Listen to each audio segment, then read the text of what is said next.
let me take you back in time, to a place without the wonders of the modern world. 500 years ago the earth was dark, a place of mystery and superstition.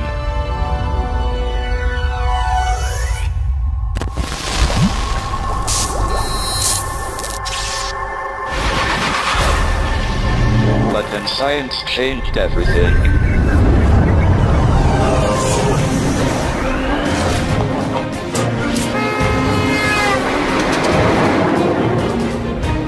This series will tell the stories of the British scientists who changed the world.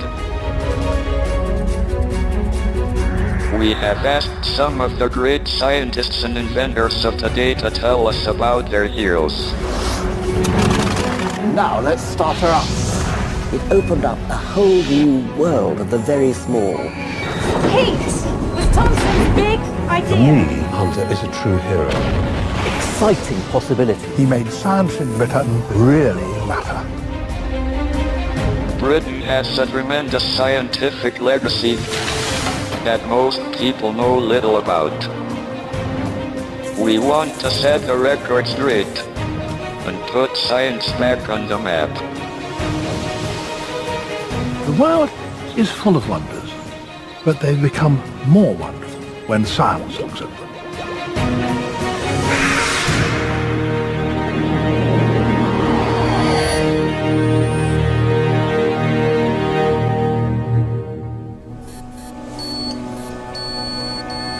Our story began with a handful of young men who gazed up at the sky and discovered the underlying laws of the universe.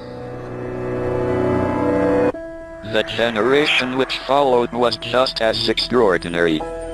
Recorded here together in this group portrait, a crowded room full of brilliant minds. We want to tell you about 6 of them. Each of us has our favorites, from the son of a boat builder to the richest man in England, from a country doctor to a charismatic adventurer. At a time when there was no electric light, disease killed countless thousands, and most people knew little of the world beyond Britain's borders. These 6 men would use science to save lives, generate power, and allow man to fly for the first time. Between them they would transform the world and take science from the abstract to the practical.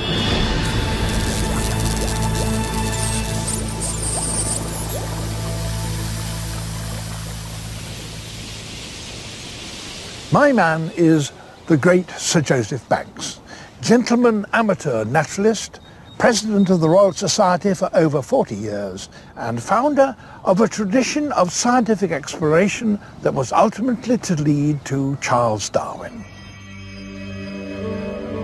Here he is in the engraving as an old man, right at the heart of the scientific world. Lauded in his own time, today he's little remembered. To me, he's an unsung hero, the founding father of a tradition of scientific expeditions which would have a massive impact on both Britain and the world.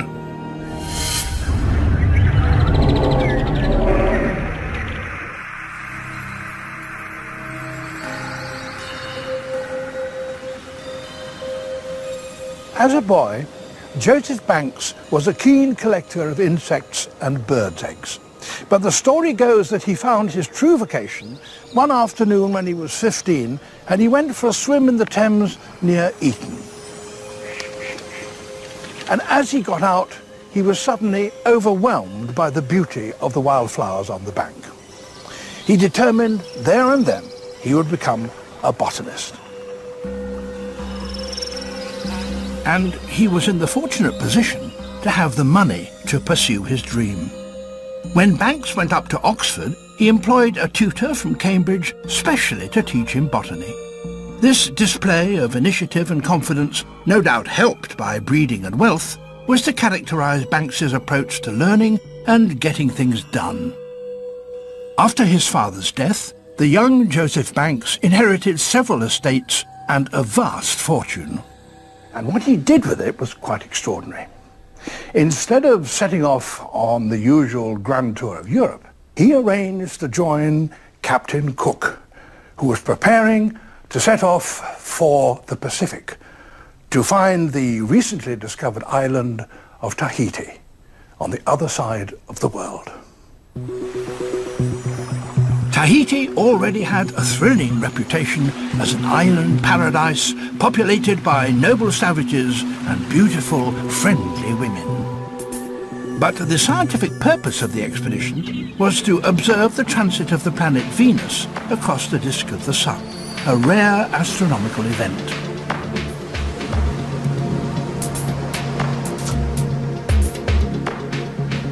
The measurement would help calculate the distance between the Earth and the Sun, and that would help in calculating longitude, essential for accurate navigation and in turn for the extension of British sea power.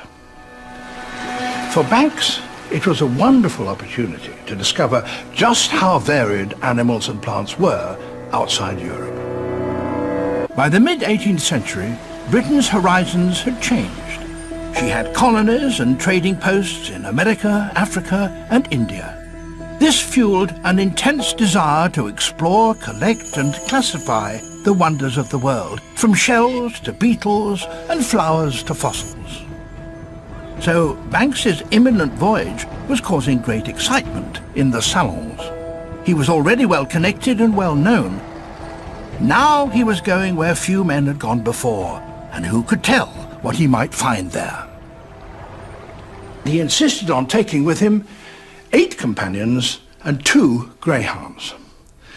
But Captain Cook's ship, the Endeavour, was only 100 feet long, and it was already overcrowded. It had a crew of 85, astronomers together with their equipment, stores for 18 months at sea, a goat, and the ship's cat. Navy rules allowed each sailor only 14 inches of hammock space. Captain Cook's great cabin was only 12 feet square, but he would have to share it with Banks and 2 of his entourage, their scientific equipment, as well as all the specimens of fish, mammals, birds and plants that they would collect along the way. Uncomfortable, yes, but also extremely dangerous. As Dr. Johnson put it, a ship is like a jail with the added risk of being drowned. But apart from shipwreck, there was also the danger from scurvy and other diseases, and fatal encounters with natives in unknown savage lands. And indeed, of Banks's party of 8, only 3 would return alive. The Endeavour set sail from Plymouth on the 25th of August 1768, bound for the South Pacific and immortality. It would be 3 years before Banks saw England again, and he would come back with a huge booty of new specimens. These would capture the attention of the public and the king, and help Banks take science from the interest of the privileged few to an activity at the heart of the nation's pride and success.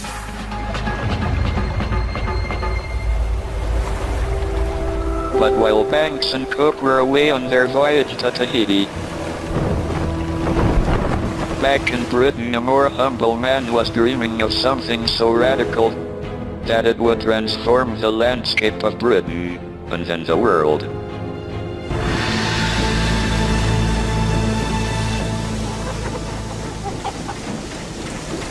This elegant launch can go upstream or downstream irrespective of the wind.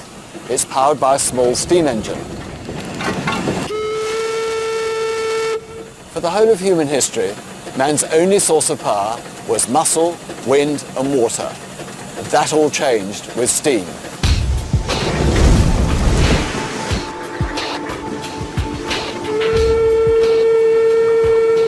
The man who discovered how to power the world was not a rich Etonian gentleman like Joseph Banks, but the son of a Scottish craftsman. His name was James Watt, and his steam engine was to drive the Industrial Revolution.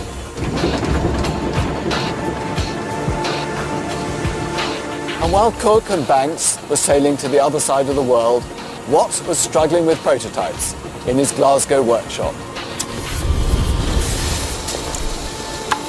I spent 5 years building 5,127 prototypes, so I know how he felt.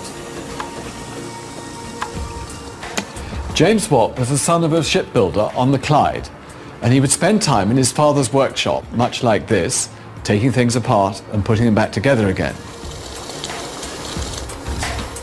As an inventor, you always hope for the eureka moment, but the truth is often far more prosaic.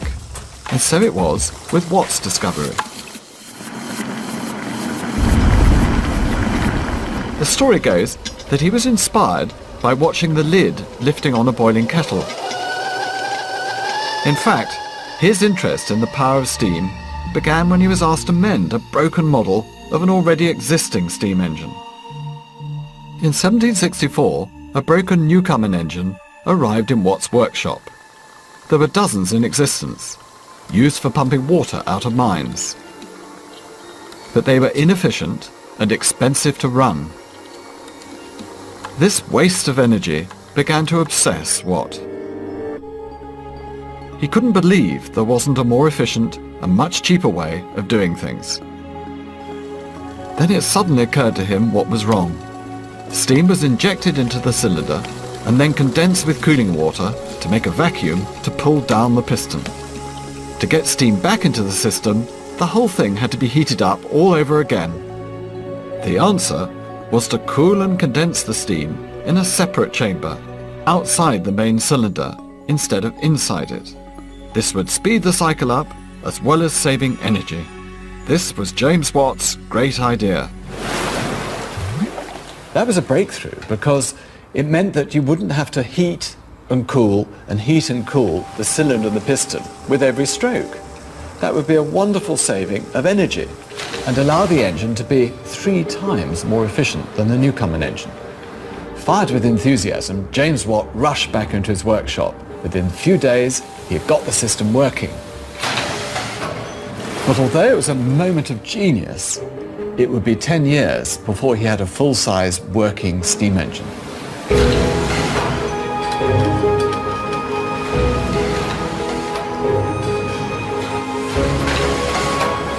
The future had arrived. Watt's monsters throbbed day and night. And there seemed no limit to the power they gave to man.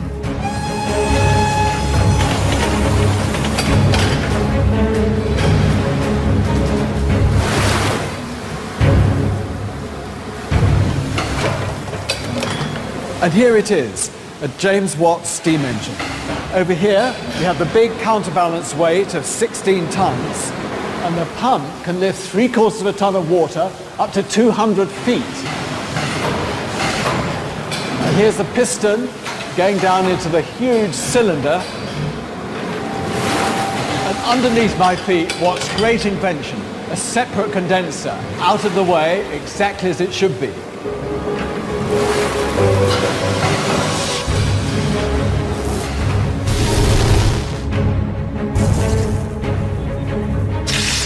James Watt's invention changed the world.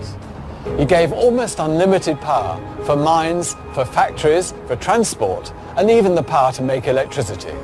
He made the future and our present.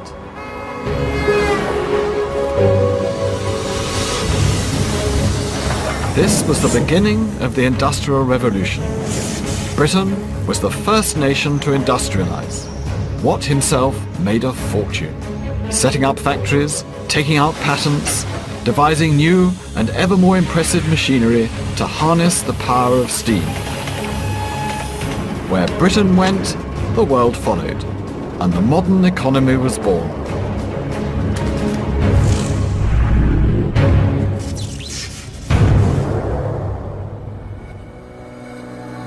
But while Watt was toiling away in his Glasgow workshop,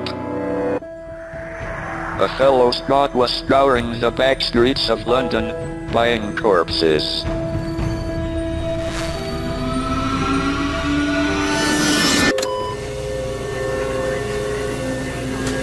Modern surgery may seem miraculous, but in fact it's the result of centuries of research into the human body and how it works. and the roots of modern surgery can be found in the stinking streets and stools of 18th century London. Then, medicine was a horror show. But in the entrails of the dead, one man was seeking the truth. His name was John Hunter. And here he is, in a painting by Joshua Reynolds in the Royal College of Surgeons. There's the intense look on his face, this obsessive workaholic surrounded by all the wonderful objects in biology which so fascinated him. But Hunter's interest in the wonders of nature was tied to his determination to discover how the body really worked, and so how to operate on it. An 18th century surgeon was more butcher than scientist. Cut and cauterize were the basic techniques, and speed was essential because there were no anesthetics. A good surgeon with instruments like this could take off a leg in 15 seconds flat. And if the patient didn't die of shock, there was always the severe risk of infection. The problem, of course, was ignorance. Nobody really knew how the body worked. So what the surgeon did was to cut and hope for the best.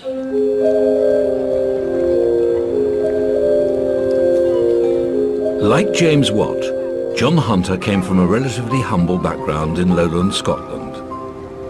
He came to London to join his older brother, already a well-established surgeon.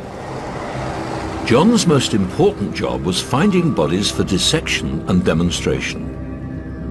He mingled with the lowlife around Covent Garden, paying good money for fresh corpses. Some came straight from the gallows, others from the graves of paupers, courtesy of freelance body snatchers known as resurrectionists. But out of this gruesome world, he discovered he had an exceptional talent for dissection. Hunter's determination to drag surgery out of the Middle Ages and put it on a scientific basis meant making accurate maps of the body and how the parts interact and function. And that meant anatomizing both animals and humans, normal and abnormal. Hunter did hundreds of dissections, and little by little, he built up a detailed knowledge of human anatomy. This was the basis for his surgical technique. He soon built a reputation as the surgeon least likely to kill you. He knew what he was doing. And that's why he was willing to take on the cases nobody else would touch.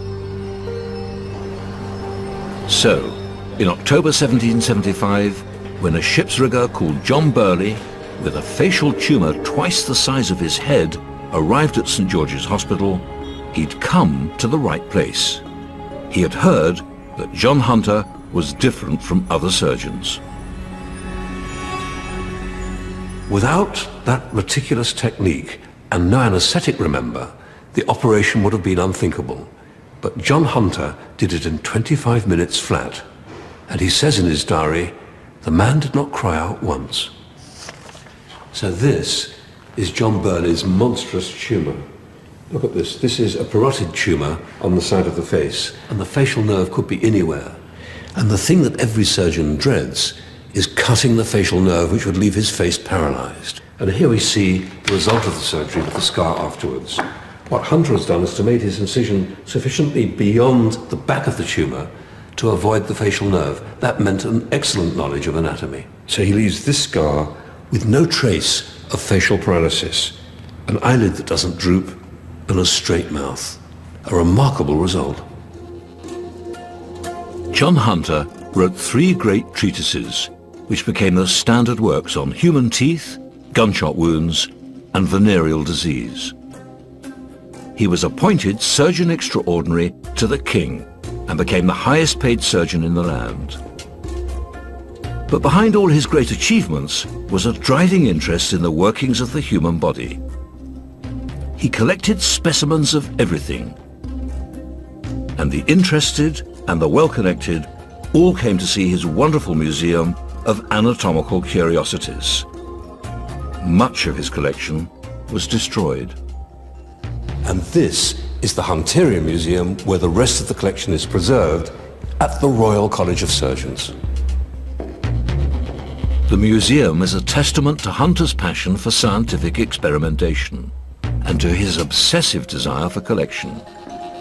While his friend Banks had set sail for Tahiti to find the most extraordinary specimens he could, Hunter was scarcely less extreme.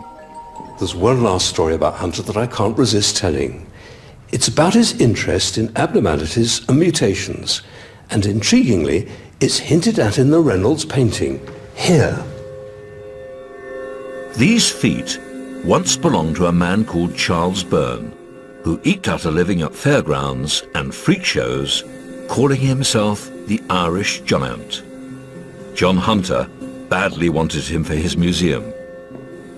The story goes that Byrne was so frightened of being dissected after his death that he asked his friends to bury him at sea in a lead coffin. But his friends betrayed him for money. Well, whether this is true or not, we don't know. But certainly we know that Hunter paid £130 for the body, a lot of money in today's terms, about £15,000. And he took the corpse, dismembered it, boiled it up in his great cauldron, and then reassembled the bones for display. And here he is, Charles Byrne, the Irish Giant, died at the age of 22. He had acromegaly, a tumour of the pituitary gland, so much growth hormone that he grew so large, so young, and died in consequence. But for me, John Hunter is a true hero because he informs so much of what we do. Even my own research has been influenced directly by him. His real legacy is not his marvellous museum, but the scientific rigour he passed down through generations of surgeons. Meticulous technique based on detailed anatomical understanding. He helped take surgery from butchery to science, a skilled profession based on real knowledge. Hunter was the founding father of modern surgery.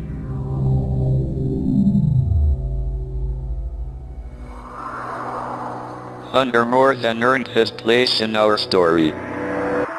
But he has another claim to our attention, as the teacher of the great Edward Jenner. In 1796, Jenner would carry out one of the most important scientific experiments of all time, the results of which would ultimately save millions of lives.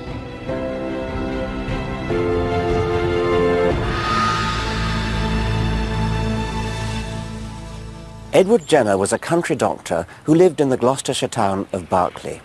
I think he was probably rather a good doctor, but more important, he was a very good scientist, a good observer, a good experimenter, and the idea that he came up with could be said to have saved more lives than any other in medical history. Jenner was interested in everything: natural history, animal behavior, physics. But his interests in these areas are footnotes to his most important experiment.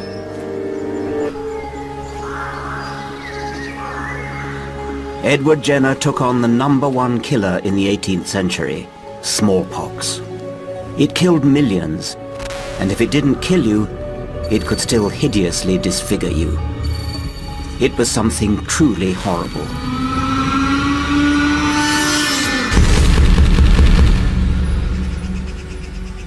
In 1800, the historian Macaulay said, smallpox was always present, filling the churchyard with corpses, tormenting with constant fear all whom it had not yet stricken, leaving on those whose lives it spared the hideous traces of its power, turning the babe into a changeling at which the mother shuddered, and making the eyes and cheeks of the betrothed maiden objects of horror for the lover. Before Jenner came along, it was widely known that people who'd had smallpox would never get smallpox again. From quite ancient times, the practice of variolation, as it later became called, was done. That meant infecting people deliberately with smallpox in a way that was hoped, and with some justification, would not give them full-blown smallpox, but would give them an attenuated form. But this was a very risky practice. Jenner thought a safer alternative might be found in the fields and farms around his surgery. It was widely believed that milkmaids had beautiful skin, and the reason people believed that was that they didn't get smallpox. Could it be that milkmaids were protected from smallpox by catching cowpox? This was the theory that Jenner wanted to investigate.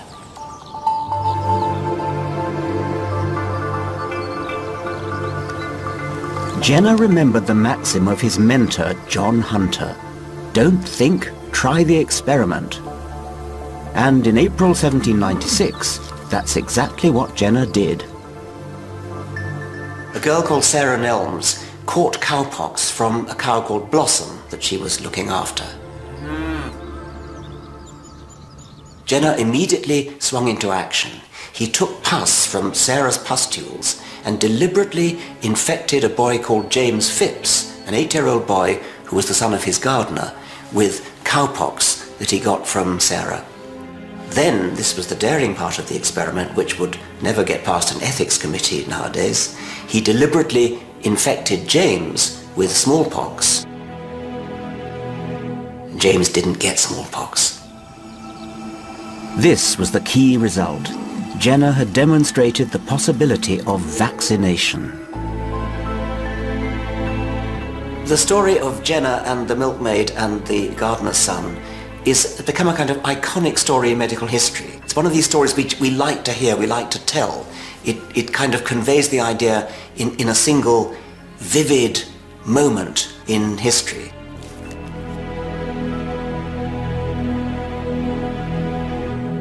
Jenner is rightly regarded as the father of immunology, one of the most important medical breakthroughs ever. Many deadly diseases are now avoidable because of immunization. And as for smallpox itself, this is one of the great triumphs of medical science. In 1980, the World Health Organization officially declared it extinct. It's sad that today some people are fearful of vaccinations and stop their children from having them. In Jenner's day, vaccination was a silver bullet which stopped the horrors of a deadly disease and probably saved more children's lives than any other medical advance. He was, I think rightly, hailed as a hero. Watt, Hunter and Jenner all used their scientific imaginations practically, transforming the lives of millions. But for me, one of the greatest scientists of the 18th century was a man who had no more thought for the purpose of what he did than a butterfly. Henry Cavendish was the richest man in England, and one of the most brilliant minds since Newton. The 18th century was a time of tremendous enthusiasm for science. Inspiration was being found not in the cloisters of universities but out on the high seas. In a Glasgow workshop, on the sordid back streets of London, and in the grandest houses in the land. This is Chatsworth House, ancestral home to Henry Cavendish, one of the most brilliant, if strange, men of the 18th century. Henry Cavendish was a silent and solitary man, hugely eccentric and pathologically shy. I guess these days with